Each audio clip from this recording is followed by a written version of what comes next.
From celebration to murder, the night Jordan Henning snapped. Before we dive in, kindly hit the subscribe button and let us know where you are watching from in the comment. The night was supposed to be perfect. Friends gathered, drinks poured, laughter filled the air. It was late summer, the kind of night where the heat lingers even after the sun is gone. The streets buzzed with life. Bars were crowded. Music drifted from every doorway. Jordan Henning stood in the middle of it all, smiling, laughing, blending in. To anyone watching, he was just another young man enjoying a Friday night. But inside, something else brewed. Something darker. The group had planned the night for weeks. A friend's birthday. A reason to forget responsibilities. A chance to let loose. Jordan showed up looking sharp. A fitted shirt. Clean jeans. Hair styled with care. He wanted to make an impression. He greeted everyone with hugs. He ordered the first round. He toasted with the loudest voice. "Tonight, we celebrate," he shouted, raising his glass high. Cheers erupted. The sound of clinking glasses echoed like a promise of fun. But promises can be broken. Jordan wasn't just another guy in the group. He had a reputation. He was magnetic. He could walk into a room and pull eyes toward him without effort. Women noticed him. Men respected him.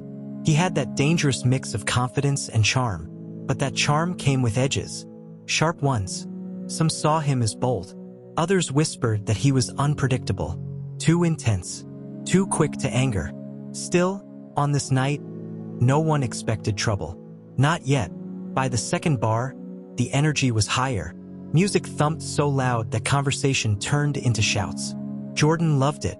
He thrived on chaos, on the rush of bodies packed together. Shots lined the bar. Beer foamed over the rim of glasses. Someone lit a cigarette outside, smoke curling into the hot air.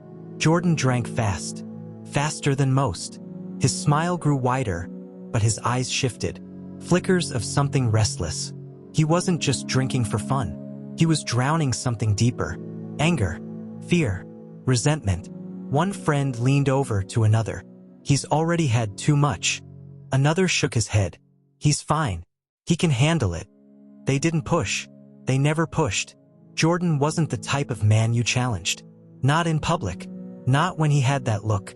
That tightness in his jaw. That flicker in his stare.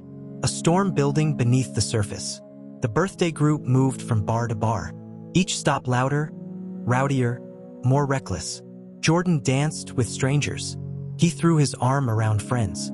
He told stories louder than anyone else, making people laugh until tears streamed down their faces. It looked like joy, but it wasn't joy. It was performance. A mask. And masks eventually slip. Around midnight, the air shifted. It was small at first. A comment. A laugh Jordan didn't like. A look that lingered too long. No one remembers exactly what set him off, but everyone remembers the change in his face. One moment he was laughing. The next, his smile vanished. His eyes hardened. His body stiffened. The atmosphere grew tense. "What's wrong with him?" someone whispered. "Nothing. He's just drunk," another replied. But they were wrong. This wasn't just alcohol. This was something buried, clawing its way out. Jordan felt it all at once. The noise too loud. The faces too close. The jokes too sharp. He felt mocked. He felt judged. He felt betrayed. The thoughts spun fast in his mind. Faster than the music. Faster than the drinks could drown them. He clenched his fists under the table. He tapped his foot too hard against the floor. The celebration no longer felt like celebration. It felt like a trap. He excused himself. At least that's what he told them. Outside, the air was thick but cooler than inside. He lit a cigarette, inhaled deep, exhaled slow. He stared at the street. Cars passed. Strangers laughed. Neon lights buzzed overhead.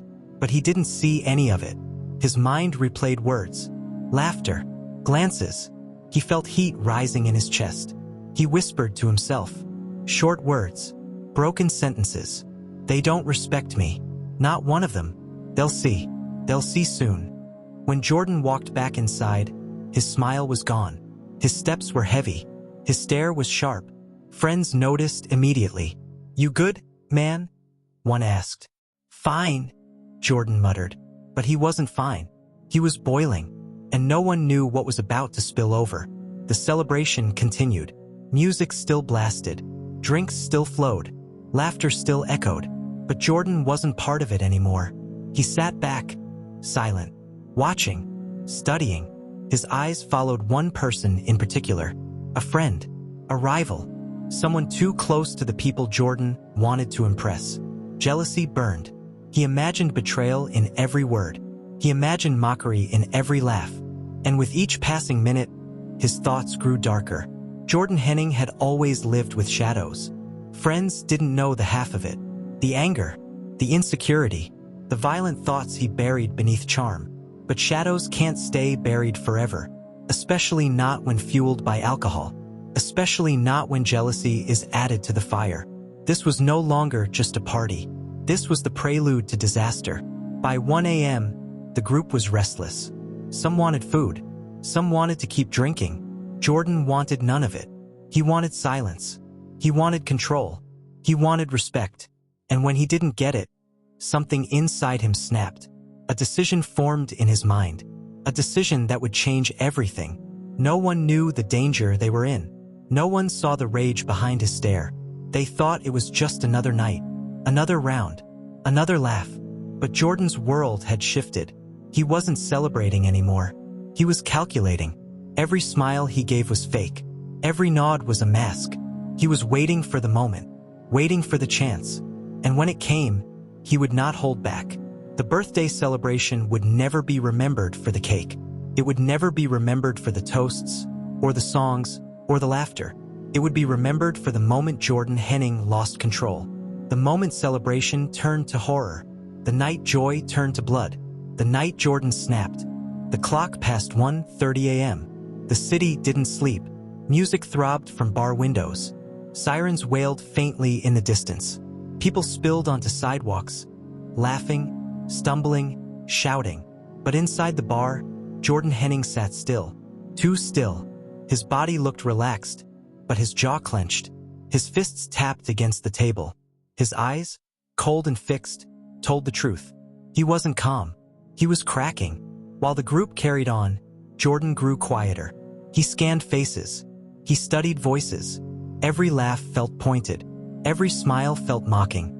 And one person stood out more than the rest. A man named Kyle. Kyle wasn't a stranger. He was part of the same circle. Friendly, easygoing. The kind of guy who could make anyone laugh without even trying. But to Jordan, Kyle was a threat. Kyle talked too much. Kyle smiled too much. Kyle's presence stole attention Jordan thought belonged to him. And attention was everything. It wasn't just the jokes. It wasn't just the way people leaned toward Kyle when he spoke. It was the women. One in particular. A woman Jordan had been eyeing all night. Pretty, bright smile. Every time she laughed at Kyle's jokes, Jordan's stomach twisted. He clenched his teeth harder. He gripped his glass tighter. Every giggle felt like betrayal.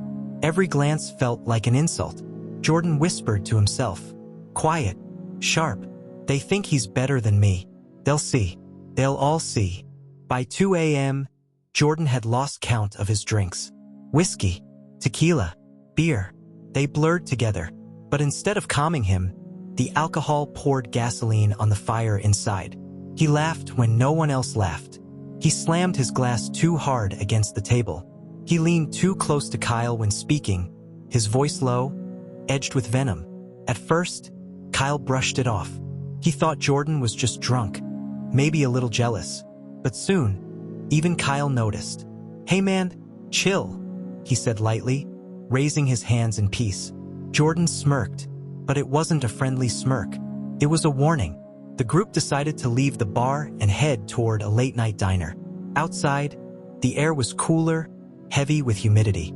The street glowed under flickering neon lights. Cars zipped past. Voices echoed in the night. Jordan walked behind the group, his eyes locked on Kyle. Every step felt heavier.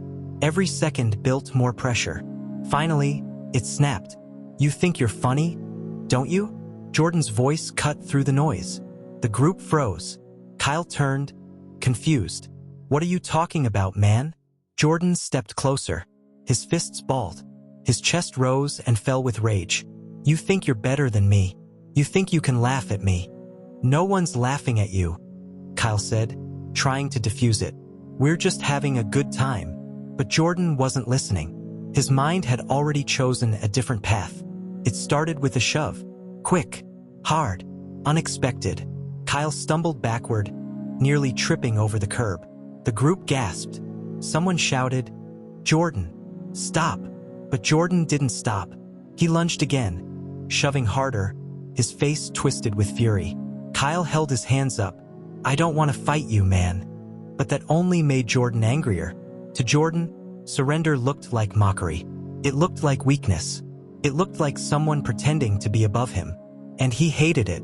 The next move shocked everyone. Jordan swung. His fist connected with Kyle's jaw, the sound echoing in the street.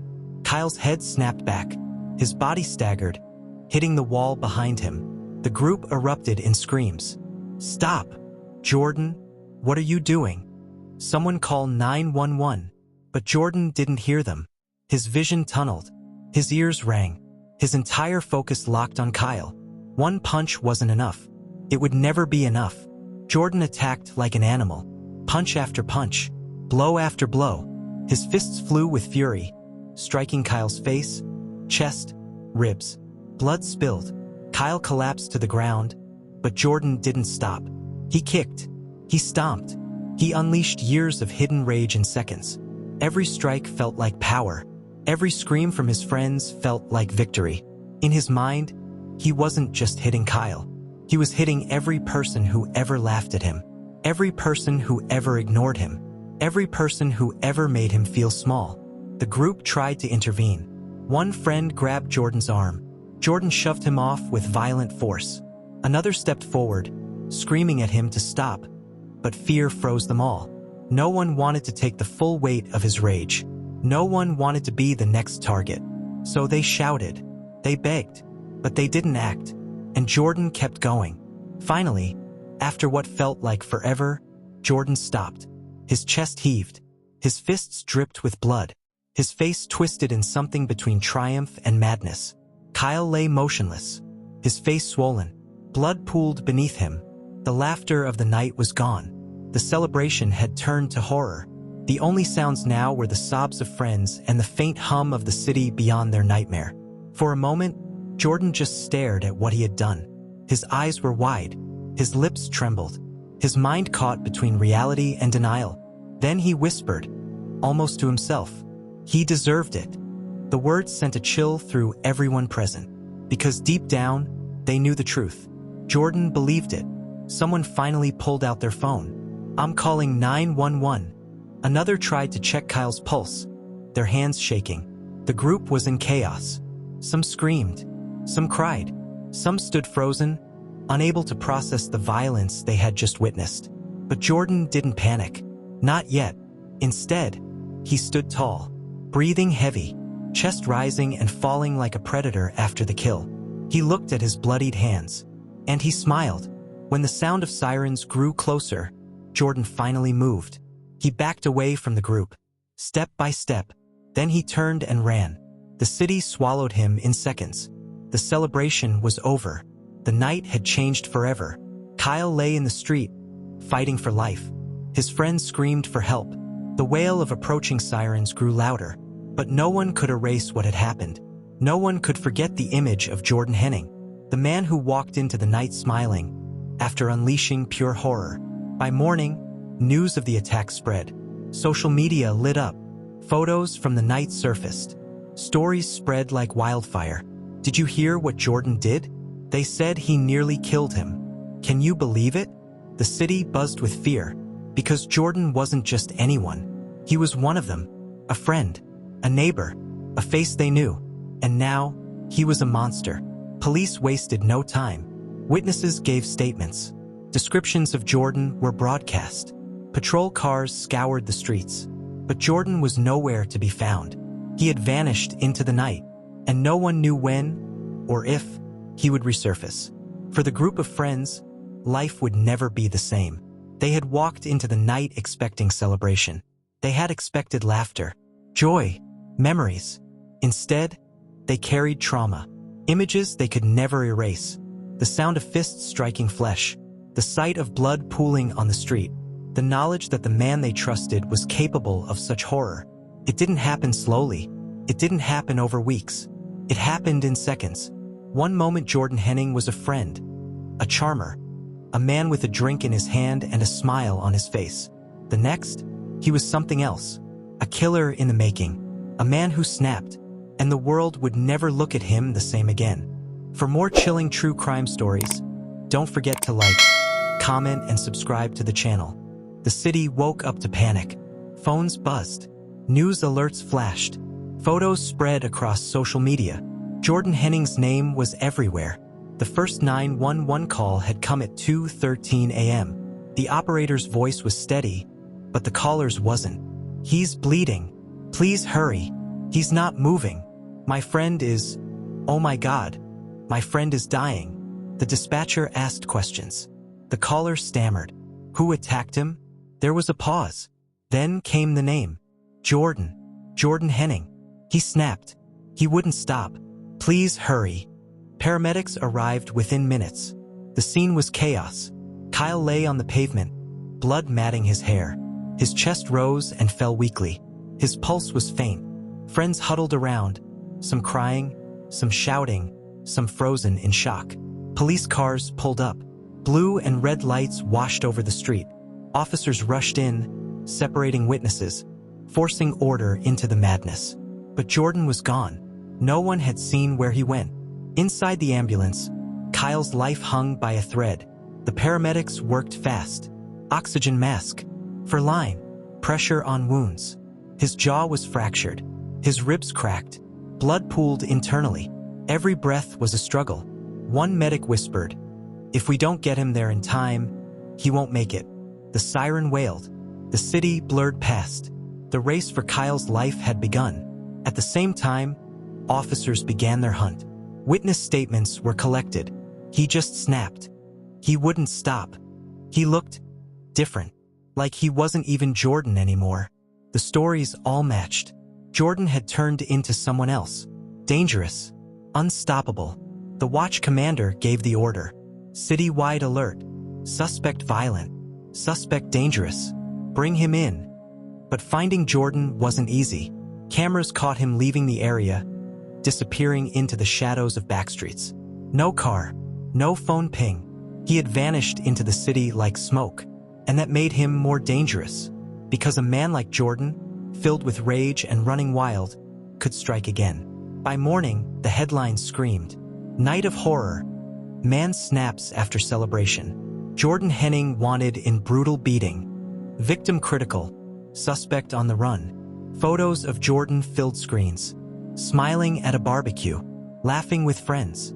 And beside them, blurry surveillance stills of the night before. His face twisted in fury. His fists raised. The contrast shocked people. How could this man, so ordinary, so familiar, do something so monstrous? Fear spread fast. People whispered in cafes. Talked in offices. Where is he? Do you think he'll come back? What if he hurts someone else? Rumors grew. Some claimed he had fled the state. Others swore they saw him lurking in alleys. No one knew the truth, but everyone felt the same chill. Jordan was out there. At the hospital, doctors worked on Kyle for hours. Surgery, blood transfusions, machines keeping him alive. His family rushed in, faces pale, hands trembling. They weren't allowed to see him at first. When they finally did, the sight broke them. Kyle lay hooked to tubes, his face swollen, unrecognizable. Machines beeped, marking every fragile second of survival. His mother wept. His father stood silent, rage burning behind his tears. The question hung heavy. Would Kyle make it? No one knew. By sunrise, detectives from the Violent Crimes Unit were assigned. They spread out, canvassing neighborhoods, knocking on doors, showing photos, asking questions. Some people admitted they knew Jordan. Friendly guy, worked hard, kept to himself sometimes, but never dangerous. Others weren't surprised. They said Jordan had a temper. They said he could flip without warning. One former coworker summed it up in one chilling line. When he's calm, he's fine. But when he's mad, he's not the same person. It's like he becomes something else.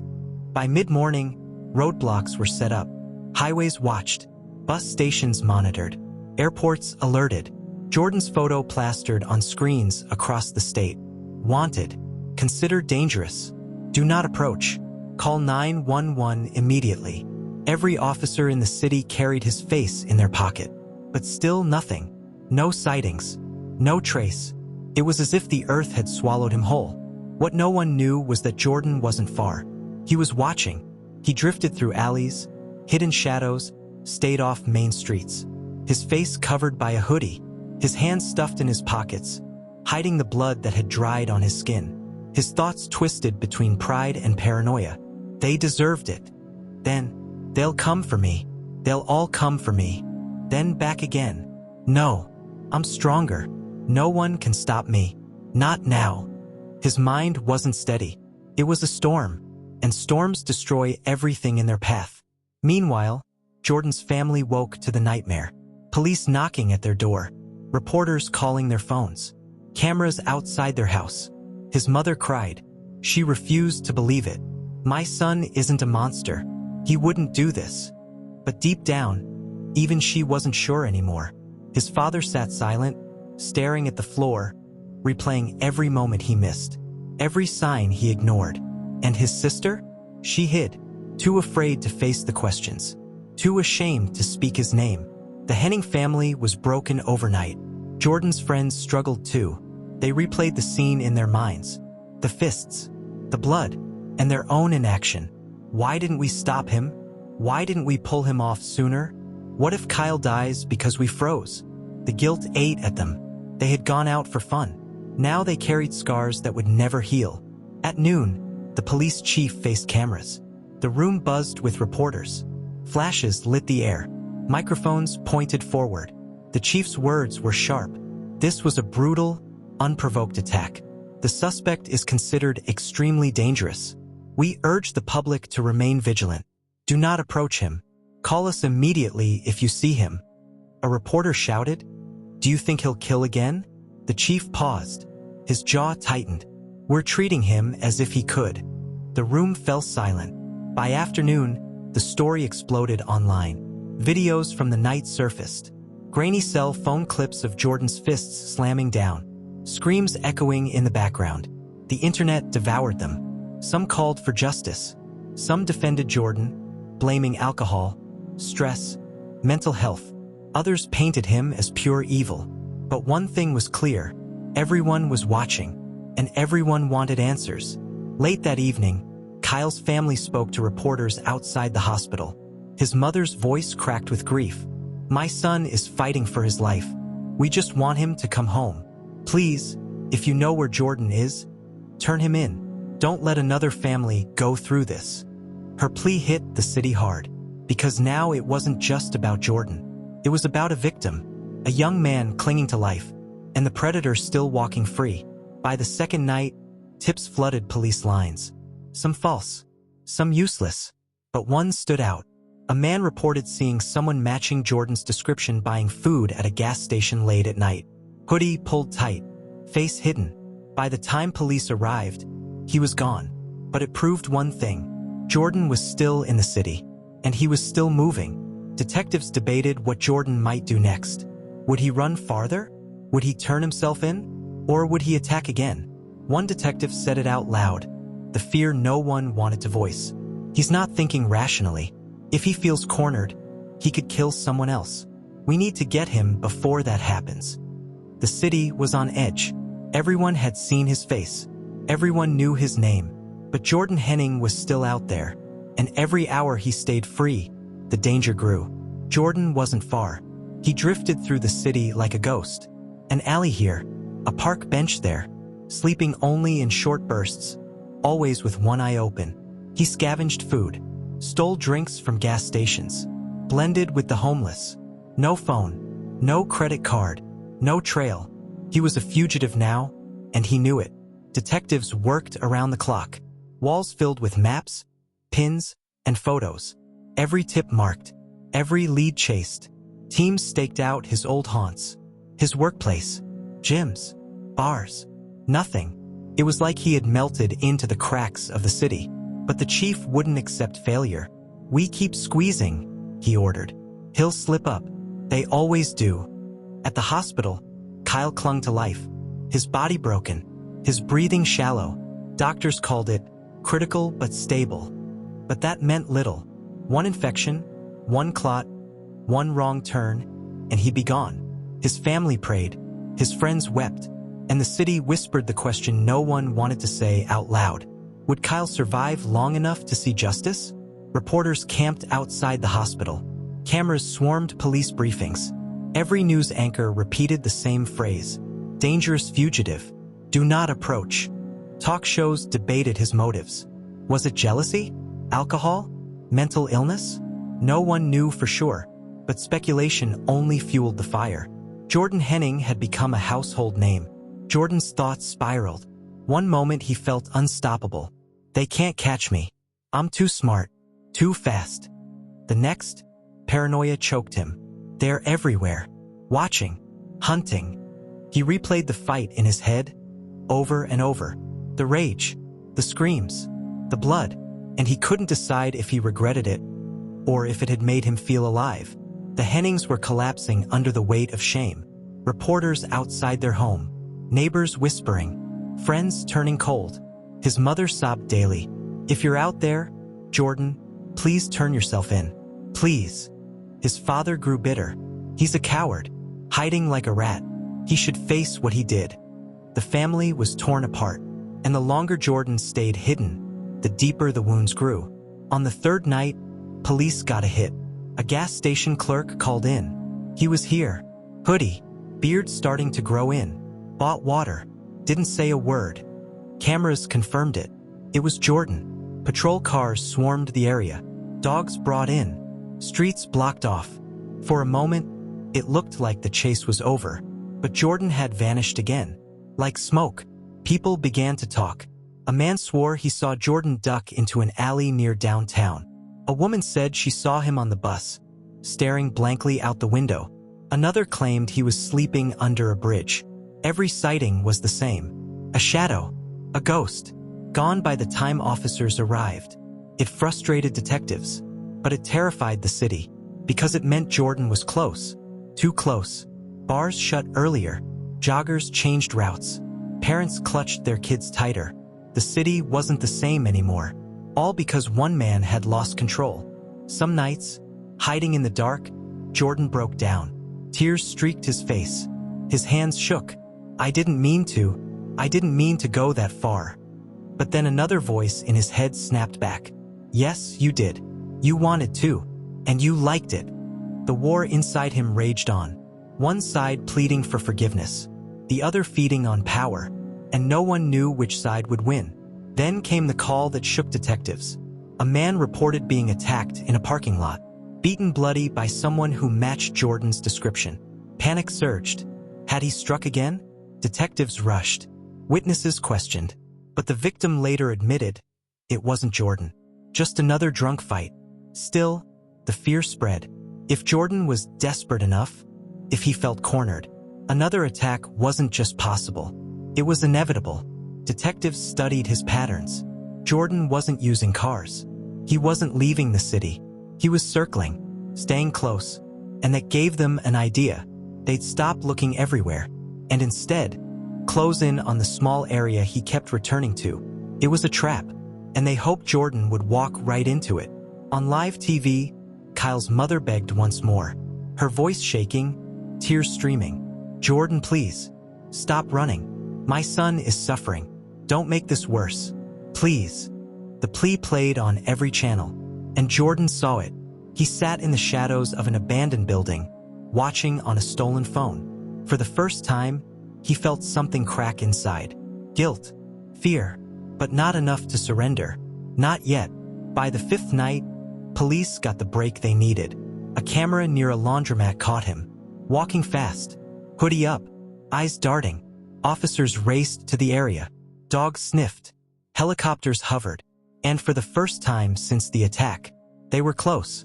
Very close. When Jordan realized they were near, he ran. Feet pounding, breath sharp, through alleys, over fences, Across empty streets, sirens wailed behind him. Shouts echoed. "Stop! Police!" But Jordan didn't stop. He couldn't, because in his mind, stopping meant death. He ducked into a dark alley, chest heaving. Police swarmed the area. Lights cut through the night. Dogs barked, closing in. Jordan pressed against the wall, sweat dripping, heart hammering. And then, a flashlight beam swept across his face. Freeze! The hunt was about to explode into chaos. The chase was at its breaking point. For days, Jordan Henning had slipped through cracks. But now, the walls were closing in. The city was awake, watching. Every cop on duty wanted his capture. Every citizen wanted justice. And Jordan, he was running out of time. The alley was silent except for the pounding of Jordan's chest. He pressed against the bricks, sweat stinging his eyes. Footsteps thundered closer. Flashlights swept the dark. Dogs barked. And then came the voice. "Freeze! Police!" Jordan's eyes darted left. Right. There was no way out. But he didn't raise his hands. Not yet. In a desperate burst, Jordan lunged forward. Past garbage bins. Over crates. Bullets weren't fired, but shouts ripped the night. "Get him!" Boots slammed the pavement behind him. He cut sharp around a corner. For a moment, it seemed like he'd slip away again. But luck had finally run out. Out of nowhere, an officer launched. A blur of motion. A hard crash to the ground. Jordan fought, arms thrashing, kicking, screaming. It took 3 men to hold him down. Handcuffs clamped around his wrists. And just like that, the manhunt was over. The fugitive was in chains. They dragged him out of the alley. Flashlights blinding. Cameras rolling. Reporters shouted questions. "Why did you do it? Do you regret it? Did you want Kyle dead?" Jordan's face was pale. Eyes wide. Lips tight. He didn't say a word. Only the clinking of the cuffs answered. In the county jail, reality hit. The adrenaline faded. The silence grew loud. And for the first time in days, Jordan was alone.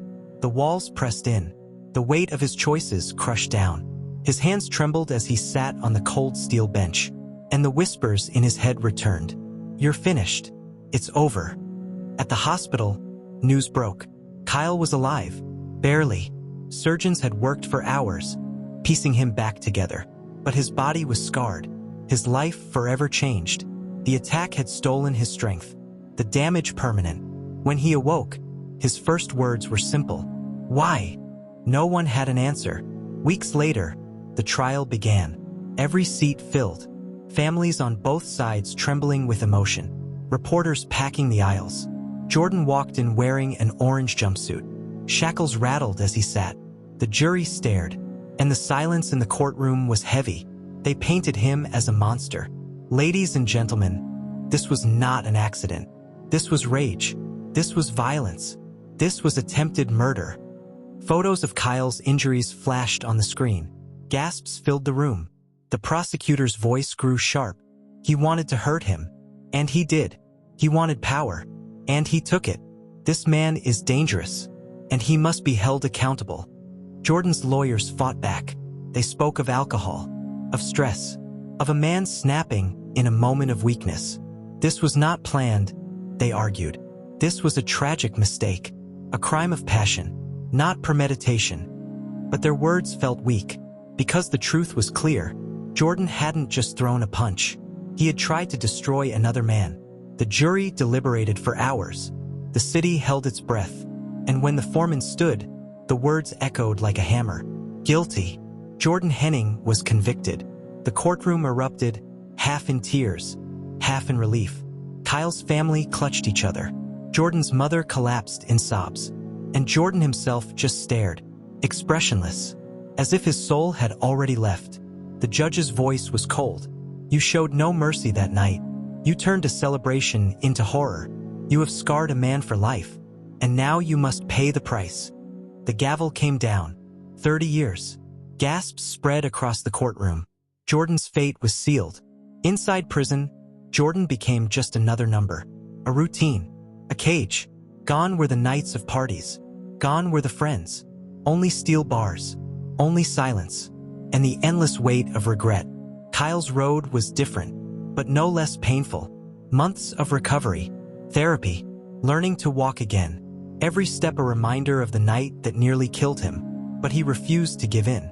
He told reporters, "He tried to take my life, but I'm still here, and I won't let him win." His words inspired many, but the scars remained, both seen and unseen. Eventually, the city began to heal. The bars reopened. People walked the streets without fear, but the story never vanished. It lingered in whispers. It lived in headlines. It haunted those who had been there that night, and it served as a reminder how quickly joy can turn to tragedy. Years later, from prison, Jordan gave one interview. His voice was low, his eyes tired. "I don't know what came over me. I wish I could take it back, but I can't. I live with it every day." The reporter asked if he was sorry.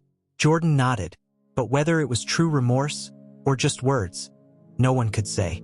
The case became a warning, a lesson, that one night of anger, one snap, one choice, could destroy lives forever. Kyle's family carried scars. Jordan's family carried shame, and the city carried memory. In the end, there were no winners. One man lost his freedom, another nearly lost his life, and countless others lost their peace. It all began with a party, a celebration, a night meant for joy, but it ended in blood, in chains, in broken lives. The night Jordan Henning snapped would never be forgotten, and it left one haunting question behind. How many others are only one bad night away from the same fate? For more chilling true crime stories, don't forget to like, comment, and subscribe to the channel.